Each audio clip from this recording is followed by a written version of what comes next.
মাত্র 27 বছর বয়সের ছেলেটা যখন এমার্জেন্সিতে ঢুকছে, দূর থেকেই বোঝা যাচ্ছে তার শ্বাসকষ্ট হচ্ছে। সে খুবই কাশছে আর একটা সেন্টেন্সও ঠিকমতো বলতে পারছে না, দম আটকে যাচ্ছে। আর কাছে যেতেই একদম সাই সাই আওয়াজ শুনতে পাচ্ছি। সাথে সাথে ভাইটালস চেক করে দেখি SpO2 কম, রেসপিরেটরি রেট আর হার্ট রেট অনেকটা বেশি। চেস্ট অসকালটেট করলে বাইল্যাটারাল হুইজিং শুনতে পাই। ইমিডিয়েটলি পেশেন্টকে নেবুলাইজ করা হয়, স্টেরয়েড ইনজেকশন দিয়ে অক্সিজেন সাপোর্টে লাগানো হয়।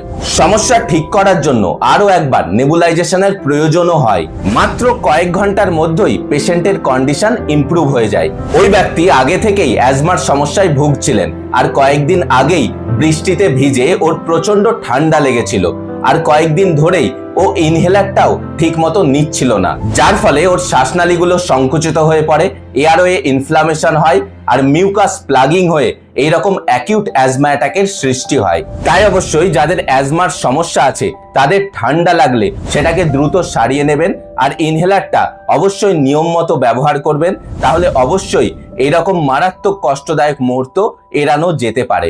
আর এরকম স্টোরি বেসড হেলথ টিপস পেতে অবশ্যই চ্যানেলটিকে সাবস্ক্রাইব করুন।